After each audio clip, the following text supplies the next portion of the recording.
J'ai toujours mes réflexes d'antan. Alors, quand je vois cette place forte, une question me vient à l'esprit. Et l'eau dans tout ça?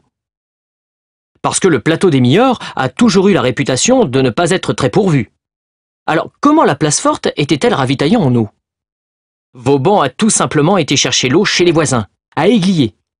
La source de la Loubatière était captée au-dessus de la fonte d'Églier, dans un petit bâtiment qui existe toujours et qui abritait les vannes servant à modifier le débit. De là, l'eau était acheminée jusqu'à la place forte par des bourneaux, des troncs de mélèze évidés, emboîtés les uns dans les autres et enterrés pour les protéger des intempéries. Les canalisations pénétraient dans la place forte grâce à un petit aqueduc de pierre qui traverse le fossé des fortifications.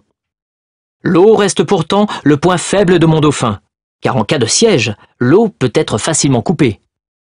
Aussi, une grande citerne est-elle construite, près de la caserne Binot.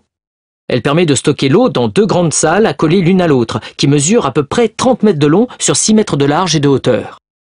Elles sont entièrement cimentées pour rester étanches et depuis permettent de remonter l'eau.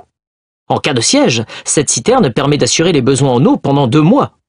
Elle sert ainsi de complément aux citernes des maisons individuelles. Quelle ingéniosité!